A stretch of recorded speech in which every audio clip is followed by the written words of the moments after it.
Queridos hermanos, el Evangelio de Lucas nos dice que Jesús se acercaba a los publicanos y los pecadores.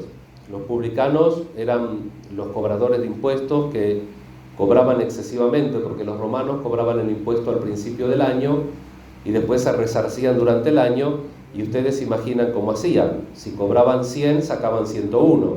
No, si cobraban 100, sacaban 5.000. Le robaban a la gente, cobraban de más.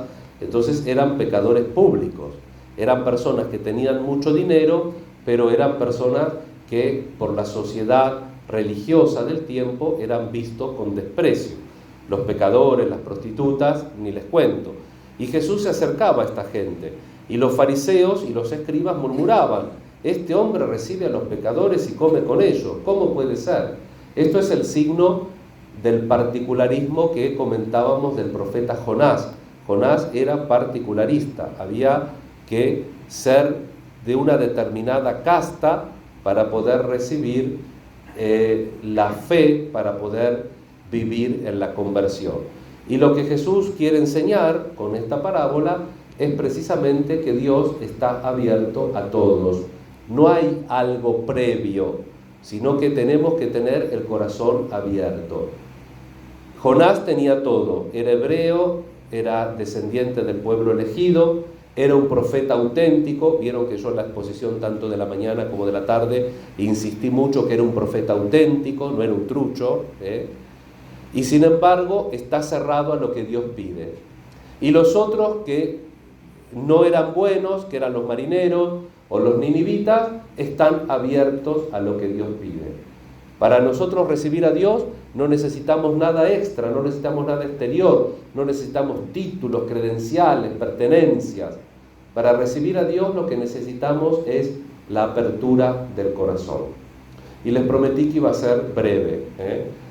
¿Qué le pasa acá en definitiva a los dos hijos? Porque nosotros conocemos esta parábola como la del hijo pródigo, pero ¿quién es el protagonista realmente? El padre. El Padre es el protagonista que representa a Dios. Podríamos ponerle otro título: la palabra del Padre misericordioso. Y acá, ¿cuál es el problema de los hijos? Tanto del que se va como del que se queda. No viven una completa relación con el Padre. Es muy lindo, hemos hecho el saludo de la misa, que el Señor nos ayude a renovar nuestro compromiso bautismal. ¿Cuál es la gracia propia del bautismo? Ser hijos de Dios. Nosotros nos sentimos hijos de Dios, vivimos como hijos de Dios. Este es el gran problema que el cristiano tiene que enfrentar para progresar en su vocación y en su misión en el mundo y en la iglesia. Y acá el hijo pequeño da por muerto al padre. ¿Por qué estoy tan estricto? Y porque ¿cuándo se pide una herencia? Cuando alguien se muere. Acá al padre lo mata en vida. Dame la parte que me toca. Y el padre, que es bonachón, le divide, le da a los dos la parte que le toca. Este agarra sus cosas, se va, lo malgasta, alejado, desencajado, desarraigado, vive una vida falsa en definitiva. Porque cuando se le terminan los dineros, se le terminan las mujeres, se le terminan los amigos. Cuando uno, lo que vale es uno, no lo que uno tiene. El estilo es el hombre, decía un autor, no lo que uno tiene o lo que se pone. Entonces, la gente no se relacionaba con él, se relacionaba con sus bienes. Cuando se encuentra que no le queda nada, hace, que esto muchas veces lo usamos, no sé ustedes, los catequistas de ahora, pero yo cuando fui catequista usábamos esto para enseñarle a los chicos el examen de conciencia. Se sienta el chico y dice: estoy pasando hambre. Imagínense un judío con los cerdos, que eran los animales impuros, prohibido de comer, estaba cuidando cerdos, quería comer la comida de los cerdos, las bellotas, y nadie se las daba. Y entonces dice: y mis jornaleros por lo menos tienen que comer. Yo voy a volver y le digo a mi padre que me trate como un empleado, y san se acabó. Fíjense el miserable examen de conciencia que hace. El tipo no está arrepentido, el tipo quiere comer.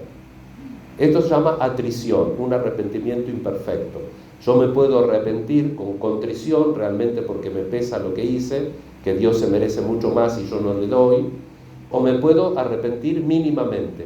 Y fíjense la desproporción del recibimiento del Padre. El Padre sale a recibirlo, no le deja que haga el discursito: Padre mío, he pecado contra el cielo y contra ti, no merezco llamarme hijo tuyo, trátame como uno de tus jornaleros, como un empleado. Lo viste, le pone sandalias, que es dignidad, el hecho de andar descalzo era símbolo de indignidad, le pone el anillo en el dedo, le da el lugar que le corresponde y organiza fiesta, nada de penitencia, fiesta. Fíjense que las parábolas que mencionamos en la última charla también hablan de que hay gran alegría en el cielo por un pecador que se arrepiente. Con uno solo que se arrepiente hay gran alegría, hay fiesta. Es una constante de las parábolas de la misericordia. Dios se alegra cuando volvemos. Con un arrepentimiento guau, mejor. O con un arrepentimiento un poco raquítico como el de este, también Dios lo acepta y hay fiesta. Y como yo les digo, el hermano mayor se lamentaba y el único que se tenía que lamentar era el ternero engordado, que es el último que sacaron del medio.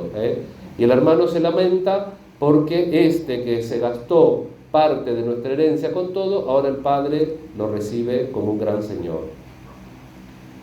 ¿Y cuál es el problema del hermano mayor? El mismo que del hermano menor, muy cumplidor. Padre, yo siempre estuve contigo y no desobedecí ni siquiera una sola de tus órdenes. Y ahora que viene este, lo recibís así y a mí no me diste un cordonerito. Y el padre extrañado: ¿y por qué no lo agarraste? Todo lo mío es tuyo. Si vos vivías como un empleado puntilloso, ¿qué culpa tengo yo? ¿Cuál es el problema de los dos? Que los dos no tenían una relación con el Padre. Este es el problema de la fe. El problema de la fe no es si San Esperito hace que Dios me dé un milagro. El problema de la fe es si yo vivo y me siento como hijo de Dios. O si yo vivo cumplidor, pero no en relación con Dios. O agarro mis cosas y me voy a probar suerte por otro lado, desperdicio todo y después, como decía mi abuela, que en paz descanse, después vengo con una mano adelante y la otra atrás. ¿Se acuerdan de esa expresión? Revelo los años que tengo con este tipo de expresiones. Entonces, ¿cuál es el núcleo de hoy? Dios nos espera siempre. Importa que tomemos conciencia, mucha o poca, pero una vez que nos acercamos, Dios hace el resto para devolverle nuestra dignidad. Y nuestra dignidad es vivir como hijos, como familia. ¿Quiénes son, dice en otra parte del Evangelio Jesús? Mi madre y mis hermanos. Los que hacen la palabra de Dios, los que la escuchan y la cumplen. Esos son mi hermana y mi madre. Cumplir la palabra de Dios es vivir como hijos de Dios. No tener una regla y decir hasta acá cumplo. Por supuesto que en la semana meditábamos que ¿cuál es la regla de cumplir los mandamientos? El amor. Entonces, el que vive en el amor, el que vive en una relación auténtica, no hay sacrificio grande o pequeño. El que vive en la atmósfera del amor es todo igual.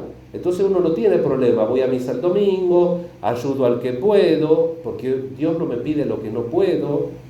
Y de esa manera voy caminando y voy haciendo mi itinerario espiritual. Fíjense cómo providencialmente nuestra meditación de Jonás y nuestra meditación del Evangelio de hoy coinciden en lo mismo. No necesitamos ningún requisito para ser verdaderos hijos de Dios. Basta que abramos nuestro corazón a Él. Y tenemos los dos ejemplos.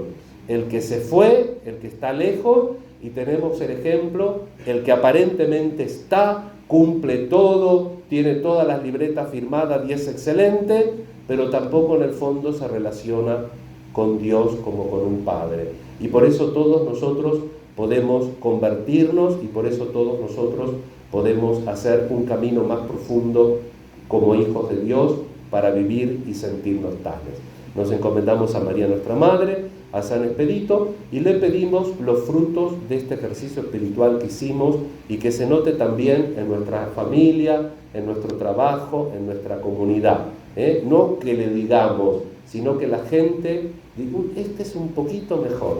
¿Qué le habrá pasado? Lo dejamos con la incógnita, pero la gracia de Dios siempre actúa de esa manera. Recemos los unos por los otros y pidamos al Señor con confianza nuestras intenciones y animémonos a vivir plenamente como sus hijos. Que así sea.